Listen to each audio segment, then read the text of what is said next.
prof. Roberta, Biologia Frente A. Na aula passada a gente estava falando sobre proteína, hoje nosso tema também é proteína, mas vamos falar de proteínas muito especiais, chamadas enzimas. Vamos falar sobre a classificação, sobre as características dessas enzimas e sobre nomenclatura. Vamos lá. Então, olha só, pessoal, nossas enzimas, elas são proteínas. A imensa maioria das nossas enzimas são proteínas. Existe um pequeno grupo de certas moléculas de RNA que, sob certas condições, podem atuar como enzimas. Elas são chamadas de riboenzimas ou ribenzimas. Então, tirando essa exceção, tirando esse grupo, que é muito pequeno, a imensa maioria das enzimas são proteínas. Certo? Proteínas são polímeros de aminoácidos. Polímero quando eu tenho uma sequência de monômeros. O que é um monômero? São estruturas semelhantes. Então, quando eu tenho uma reunião de aminoácidos, eu tenho uma proteína. Então, por isso que a gente fala que as nossas enzimas são também polímeros de aminoácidos, tá bom? Por que a gente fala que elas são biocatalisadoras? Bio, composto orgânico. Catalisador, fazendo referência à função que essa enzima tem. Então, quando a gente analisa uma reação química, a gente tem os reagentes, a gente tem os produtos. E existe um composto que vai facilitar essa reação química, ela vai fazer com que essa reação química aconteça de forma mais rápida. Então, as enzimas dão uma ajudinha para que as reações aconteçam, certo? Função de catalisador. Os catalisadores reduzem a energia de ativação das reações químicas. Então, existe uma certa energia que ela deve ser atingida para a reação química acontecer. O que a enzima faz? Ela reduz essa energia. Se eu reduzo a energia de ativação, essa reação química vai acontecer de forma mais rápida, não é? Então, por isso que a gente fala que as enzimas aumentam a velocidade das reações químicas. E é por isso que a gente fala também que elas não são consumidas nessas reações químicas. Pessoal, as enzimas, elas não se misturam aos reagentes. A gente chama os reagentes de substrato. Então, substratos são os reagentes dessa reação química. Elas não são consumidas, então elas não se misturam. Por isso, quando acaba a reação química, elas estão disponíveis para participar de outras reações químicas. Então, as enzimas, elas não são consumidas, certo? E outra característica. As enzimas, elas são produzidas de acordo com os códons do nosso DNA. Então, elas são produzidas de acordo com informações contidas no DNA. Elas são proteínas, certo? Então, 4 características importantes aí das nossas biocatalisadoras. Diminui a energia de ativação das reações químicas. Por causa disso, elas aumentam a velocidade das reações químicas, só que elas não são consumidas, então elas estão ali apenas ajudando a reação química a acontecer, certo? Elas são produzidas de acordo com o códon do nosso DNA. A gente classifica as proteínas de acordo com alguns critérios. Por exemplo, em relação ao local de ação. A gente chama de endocelulares, olha o nome, dentro, celulares, célula. Então, elas atuam dentro das células onde elas são produzidas. Então, essas enzimas, elas são produzidas em um local e o local de atuação delas é ali, nesse mesmo local. A imensa maioria das nossas enzimas são endocelulares, mas existem enzimas que elas são produzidas em um local e elas têm ação, elas atuam em outro local. A gente chama essas enzimas de ectocelulares. Então, por exemplo, a nossa amilase pancreática, ela é produzida no pâncreas, certo? Mas ela vai atuar, o local em que ela vai catalisar as reações químicas é lá no intestino. Então, em relação à sua localização, 2 tipos. Endocelulares é produzida ali e atua ali mesmo. E ectocelulares é produzida ali, mas atua em outro lugar. Beleza? Em relação à composição química dessas enzimas. Então, enzimas são proteínas. Então, toda proteína tem aminoácidos na sua composição. A gente tem proteínas que só são compostas por aminoácido, não é? A gente chama essas enzimas de simples. Por quê? O que vai unir um aminoácido ao outro são ligações peptídicas, lembra? Que são reações por desidratação, síntese por desidratação. Então, as enzimas que são classificadas como simples só tem aminoácido na composição. Só que existem enzimas que, além dessa parte proteica, também tem outra parte. Então, olha só. A gente fala que essas enzimas são classificadas como conjugadas. O que vai estar em conjunto ali? Uma parte que é chamada de proteica, que é feita só por aminoácido. A gente dá um nome específico para essa parte de apoenzima. Então, apoenzima é a parte que tem proteína. E uma parte que não vai ser composta por proteína, não vai ter proteína. A gente chama essa parte de não proteica de radical prostético. A gente já falou um pouquinho sobre ele na nossa primeira aula de proteína. Então, normalmente, alguns autores colocam como essa parte não proteica como coenzima ou cofator. Ah, tem autor que considera a mesma coisa. Então, tá falando da mesma coisa se eu falo coenzima ou se eu falo cofator. Tem autor que não, que fala que coenzima é quando essa parte não proteica ela é um derivado de uma vitamina, de um composto orgânico. E a nomenclatura cofator, ela está relacionada a uma parte que é derivada de sais minerais. Então, pode ser um íon, tá? Um composto inorgânico. Tem autor que considera a mesma coisa. Mas é o seguinte, independente de ser um composto orgânico ou inorgânico, essa parte não proteica tem uma única função: ser ativador enzimático. Então, é esse cofator, essa coenzima, que vai ativar a nossa enzima. Por isso que a nossa enzima, a nossa apoenzima, se ela não tem essa coenzima, esse cofator, ela não tem função. Ela não desempenha a atividade enzimática. Então, a coenzima e esse cofator, eles são os ativadores da nossa enzima. Quando eu tenho a parte proteica e a parte não proteica, eu tenho a enzima inteira, não é? Tem enzima total. Eu falo que já tenho a minha holoenzima, holo inteiro, total. Então, eu tenho a minha enzima inteira, certo? Então, ó, recapitulando, professora, deixa eu ver se eu entendi, peraí. Deixa eu ver se eu entendi. Quando eu tenho uma enzima composta só por aminoácidos, eu falo que ela é uma enzima simples. Quando eu tenho uma enzima composta por uma parte proteica, que eu chamo de apoenzima, e uma parte não proteica, que eu posso chamar de coenzima ou cofator, eu tenho ela inteira, que é chamada de holoenzima. Beleza? É isso mesmo, tá aí na página 15 do seu material, tá bom? Falando agora sobre as características dessas enzimas. As enzimas, pessoal, elas têm uma alta especificidade. Elas são muito específicas para cada reação. Por exemplo, a chave que abre a porta da minha casa não vai abrir a porta da casa do meu vizinho. E eu espero que não abra, né? Então, a chave da minha casa é uma chave específica para a fechadura que tem aqui em casa, certo? É a mesma coisa com as enzimas. Elas têm um alto grau de especificidade. Quer dizer que cada enzima atua num determinado substrato, num determinado reagente. Então, olha só, a gente tem aí, nessa figurinha que está na página 15, a enzima, o meu substrato, A e B, quando eles se ligam. Então, existe uma ligação. E esse local onde acontece a ligação é chamado de sítio ou centro ativo.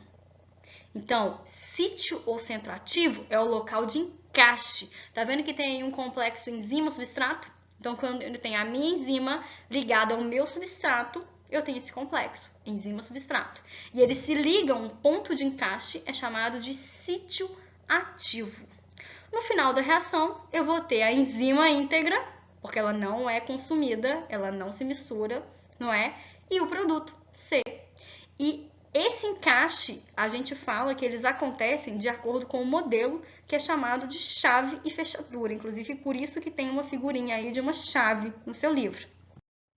Então, olha só, outra representação, só para vocês compararem. A gente tem uma enzima, essa região aonde a enzima vai encaixar com o substrato é chamado de sítio ativo. Quando eu tenho enzima encaixada no substrato, eu chamo de complexo enzima-substrato. No final, eu tenho enzima que não foi consumida, intacta, e os produtos da reação, tá bom? Falando um pouco sobre esse encaixe, pessoal, a gente chama esse encaixe que acontece tão específico, a gente fala que ele segue o modelo de chave-fechadura, justamente porque uma chave e uma fechadura é um modelo altamente específico.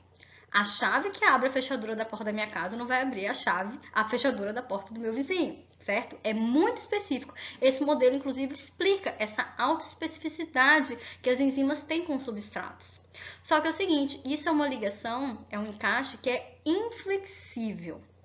Por muito tempo acreditou-se que isso era muito inflexível, que nenhuma mudança acontecia.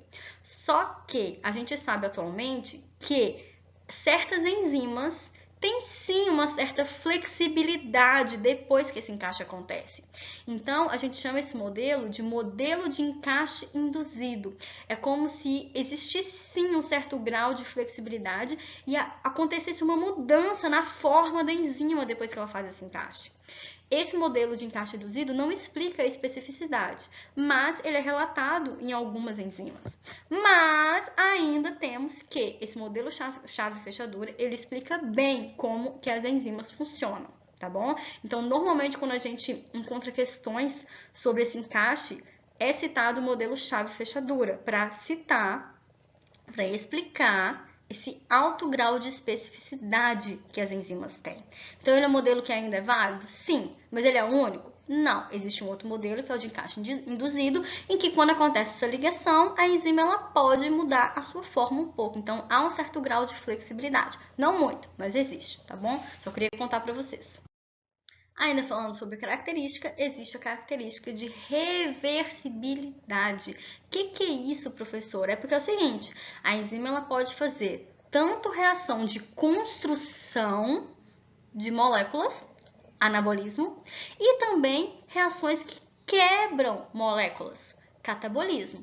Lembra que quando a gente está falando de catabolismo, de quebra, é uma reação que produz energia, que libera energia exotérmica, né? Quando a gente está falando de construção de moléculas, a gente está falando de anabolismo, né?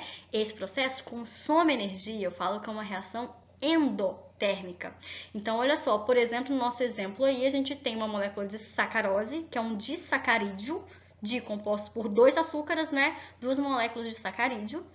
E quando eu tenho catabolismo, o que eu estou fazendo catabolizando? Eu estou quebrando essa molécula, eu tenho uma molécula de glicose e uma de frutose, não é?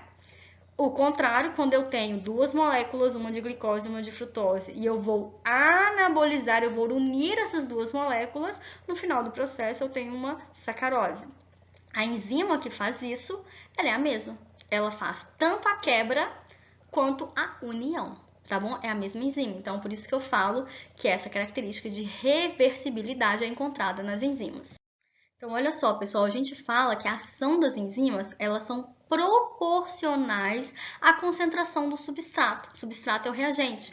Por que proporcional? Dá uma olhada no gráfico que está aí. Inclusive, está no livro de vocês, acho que página 16. Então, olha só, a gente tem eixo Y, velocidade com que essa reação acontece. Eixo X, a concentração do substrato, a concentração do meu reagente. Então, a gente fala que tem um aumento proporcional, porque quanto mais substrato eu tenho, maior a velocidade da reação. Só que é para o alto, infinito e além? É para sempre isso? Não. Existe um limite. Então, vai aumentando até atingir a velocidade máxima. Que é o quê? Quando todas as enzimas estão ali trabalhando. Então, elas estão com os sítios ativos ocupados. Então, existe uma concentração de substrato, uma concentração ideal de substrato, para atingir essa velocidade máxima. Depois que essa velocidade máxima é atingida, onde todas as enzimas estão trabalhando, a velocidade vai ser constante. Certo? É o que a gente está vendo aí no gráfico. Então, nesse ponto em que a velocidade fica constante, e a concentração de substrato pode aumentar, mas elas não conseguem. Existe um limite. Todos os sítios ativos estão ocupados. Então, a velocidade não aumenta mais. Então, a gente fala que a ação é proporcional à concentração de substrato, sim, até atingir a saturação enzimática. Saturação é quando está tudo cheio. Então, todos os sítios ativos estão cheios, estão ocupados. Então, a velocidade não vai aumentar mais, tá bom? É exatamente isso que a gente está vendo no gráfico. Então, é proporcional à concentração? Sim, até a saturação enzimática. Depois disso, a velocidade fica constante. Existem algumas moléculas que têm estrutura muito parecida com os substratos. Só que quando elas se ligam no sítio ativo da enzima, elas inibem a atividade dela, tornando a enzima inativa. A gente chama esses compostos de inibidores. Então, quando a gente está falando sobre uma inibição competitiva, inibição porque a enzima vai perder a sua atividade. Competitiva porque eles vão competir pelo sítio ativo da enzima, por aquela região de encaixe. Então, eles são muito parecidos, tanto substrato quanto inibidor, e eles vão competir pelo sítio ativo daquela enzima. Se o substrato encaixar, a reação vai acontecer normalmente, mas se o inibidor encaixar, a reação não vai acontecer. Certo? Alguns medicamentos funcionam assim. Alguns medicamentos, eles bloqueiam as reações químicas que são necessárias para acontecer a reprodução de algumas bactérias, e sendo assim, a gente trata a infecção, né? Então, alguns medicamentos usam essa inibição competitiva. Então, eles vão competir pelo sítio ativo. Existe, então, o tipo de inibição que eu falo que é competitiva. Então, tanto substrato quanto inibidor vão competir por aquele sítio ativo da enzima. Então, só um pode estar ligado ao mesmo tempo. Se o substrato está ligado, o inibidor não está ali. Se o inibidor está ligado, o substrato não está ali, certo? Só que existe o tipo de inibição que eu falo que é não competitiva. Por quê? Ele se liga, mas não é no sítio ativo, ele se liga numa outra região.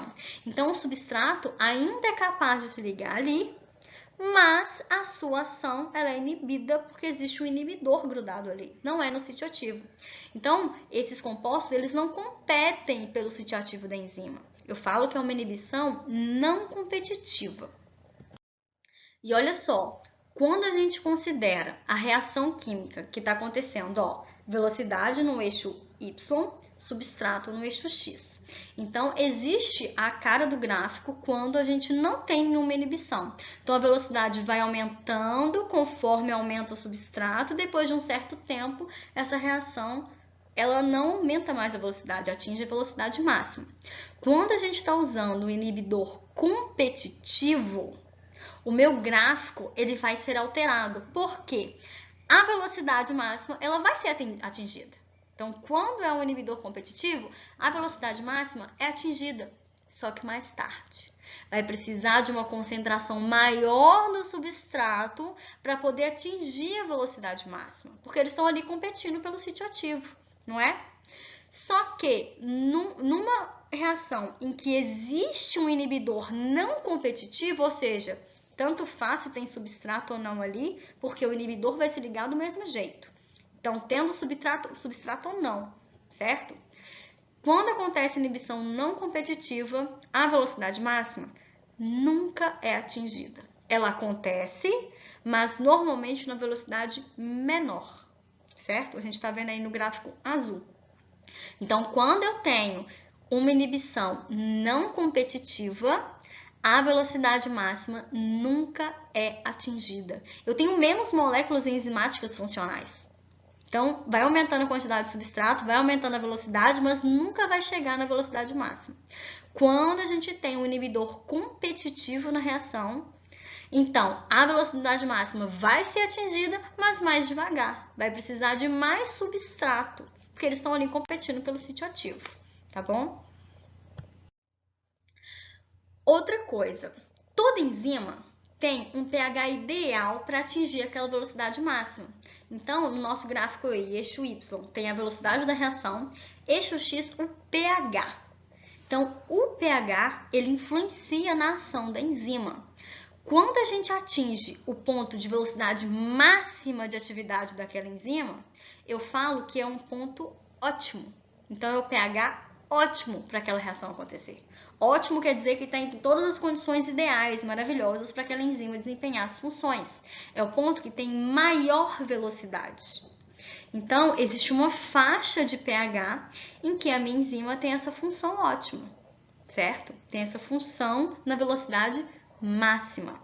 Mudanças bruscas nessa faixa, normalmente causam a inativação da nossa enzima. Lembra que a gente falou na última aula sobre os fatores que desnaturam uma proteína? Desnaturação quer dizer que ela vai perder a sua forma. As enzimas, elas têm também estrutura primária, estrutura secundária, estrutura terciária e quaternária. Normalmente, estrutura terciária e quaternária são aquelas que elas já têm a forma específica e que nessa estrutura elas já podem desempenhar a função. Se por acaso muda o pH para uma faixa que a minha enzima não funciona, existiu uma desnaturação. Essa estrutura terciária ou quaternária ela se desfez. Desfazendo, ela perde a sua função. Então, existe essa faixa de pH que ela é necessária para que a nossa enzima funcione. Então, aí, página 16 do seu livro, tem um gráfico para a gente ver a velocidade da reação, eixo Y, de acordo com o pH em que aquela enzima está, eixo X, de 3 enzimas diferentes. 3 enzimas que nós temos no corpo humano, que elas estão no intestino, na boca e no estômago. Então, vamos ver, cada uma tem o seu pH ótimo. O que é o pH ótimo? Aquele pH ideal para que aquela enzima tenha velocidade máxima, tá bom? Então, olha só, 3 lugares diferentes. Lembrando que quando a gente tem o pH próximo de 0, ele é considerado ácido, não é? Então, ácido. Quando a gente tem um pH próximo de 14, ele é considerado básico, alcalino. E se ele tem em torno de 7, ele é considerado neutro. Então, olha só, a pepsina, que ela tem ação num pH ácido, em torno de 2, ela age no nosso estômago, não é? Fazendo a quebra, a digestão das proteínas. A pitialina está na nossa boca. Ela tem, na verdade, a sua ação, a sua velocidade máxima quando ela tem um pH em torno de 7, 7,5. Então, um pH neutro. Já a tripsina, ela está no nosso intestino e ela vai, na verdade, ter essa ação ótima, essa ação máxima, quando o pH está em torno de 10. Vocês estão vendo que são 3 enzimas diferentes em 3 locais diferentes e o pH que elas necessitam para ter essa velocidade máxima é bem diferente. Uma precisa de um pH ácido, o outro básico e o outro neutro. Perceberam? Então, a ação do pH, ela influencia na ação da minha enzima. Por isso que a gente fala que ela tem ação influenciada pelo pH, tá bom? Outra característica. A ação da nossa enzima ela é influenciada pela temperatura. Então, no nosso gráfico aí, agora no eixo X, a gente tem temperatura. Então, velocidade da reação no Y, temperatura no X. Vocês estão vendo que existe um pico máximo, uma velocidade máxima, em que a nossa enzima age de acordo com a temperatura. Eu falo que essa temperatura também é a temperatura ótima, em que ela tem maior atividade. Então, existe também uma faixa de temperatura ideal, ótima, certo? Temperaturas muito elevadas desnaturam as nossas proteínas. Temperaturas muito baixas também inativam. Inativa sem destruir, normalmente. Né? Quando a temperatura volta ao normal, a atividade catalisadora volta. Mas existe também essa faixa de temperatura em que a nossa enzima ela vai trabalhar melhor, certo? Essa variação de temperatura, pessoal, ela não é mesmo para toda espécie. Então, a gente sabe que a maioria das espécies dos seres vivos tem essa temperatura ótima na faixa de 37 a 40 graus. A espécie humana, a gente sabe que fica em torno de 36,5 e 37. Quando a nossa temperatura sai dessa faixa, aumenta essa faixa, a gente fala inclusive que a gente está com estágio febril, né? Estágio febril não é de todo ruim, pessoal. Quando o nosso corpo é invadido por algum agente infeccioso, é um mecanismo de defesa do nosso corpo elevar a temperatura. Por quê? Elevando aquela temperatura, as proteínas do agente infeccioso podem ser inativadas, elas podem ser desnaturadas. Então, daria um certo tempo para o nosso corpo agir contra aquele micro-organismo.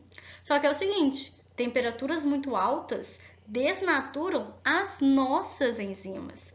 Então, se a gente está com febre de até 38 graus, ok, eu só preciso monitorar. Então, é um mecanismo de defesa do meu corpo para tentar desnaturar as proteínas daquele agente infeccioso invasor. Mas se a temperatura corporal nossa aumenta para 39, 40, é muito perigoso porque isso pode causar a desnaturação das nossas enzimas. E é muito sério quando isso acontece nas células nervosas, então pode provocar convulsão, pode provocar uma série de problemas.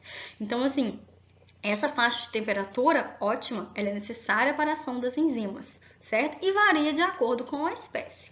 A gente sabe, por exemplo, que tem alguns peixes árticos, algumas bactérias que vivem em condições extremas de temperatura, que essa temperatura ótima é em torno de 0 graus Celsius. ou abaixo de 0 grau. A gente sabe que tem bactérias e algas que vivem em fontes térmicas, né, em águas termais, em que as temperaturas são altíssimas. Então, as enzimas desses organismos têm a temperatura ótima em torno de 80 graus Celsius. Então, essa temperatura vai variar de espécie para espécie. Quando a gente está dando um nome para essas enzimas, a gente tem duas regras básicas. A gente pode, primeiro, pegar o substrato no qual essa enzima se liga, né? A atuação dessa enzima sobre qual substrato. Então, eu posso pegar esse substrato e pôr o sufixo -ase. Vocês já perceberam que quase toda enzima termina em -ase. Então, por exemplo, um substrato amido, a enzima que atua sobre esse amido seria uma amilase. Quando a gente está estudando o sistema digestório, a gente vê várias dessas enzimas, não é? Uma enzima que atua sobre o substrato, que é uma proteína, seria uma protease. O nome da enzima protease. Ah, é lipídio? Lipase. Ácido nucleico? Nuclease, certo? Então, substrato mais ase. A gente pode também se referir à reação química que essa enzima está trabalhando.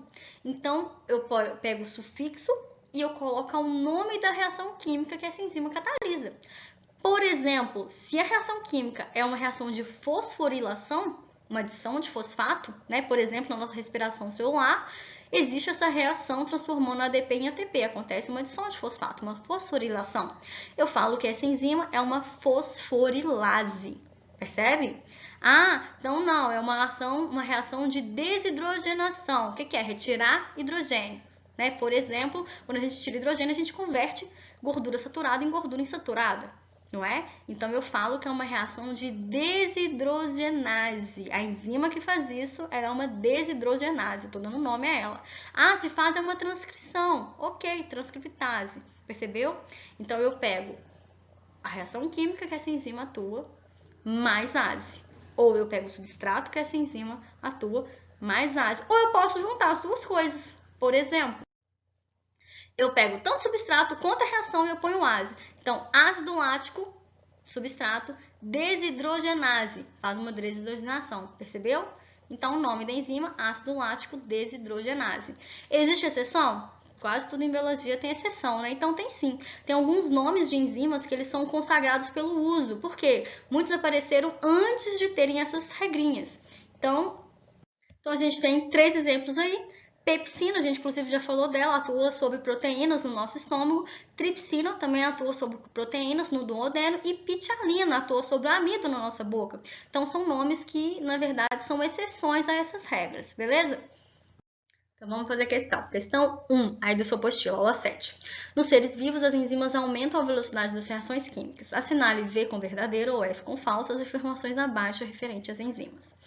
A. Primeira, as enzimas têm todas o mesmo pH ótimo. Vimos que não é? Cada uma tem uma faixa de pH específico. Então, falso. 2. A temperatura não afeta a formação do complexo enzima-substrato.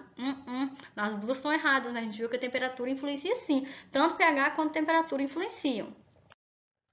Então, primeiro e segundo errado. Falso. A desnaturação em temperaturas elevadas acima da ótima pode reduzir a atividade enzimática. Então, sim, verdade, a desnaturação pode reduzir a atividade enzimática. Concentração do substrato afeta a taxa de reação de uma enzima. Sim, porque é proporcional à sua velocidade, não é? Então, sequência correta. Letra E, FFVV, beleza? Fechou? Então, pessoal, teoria, página 15 a 17, exercícios, páginas 17 a 22, beleza? Ó, beijo pra vocês e bom estudo!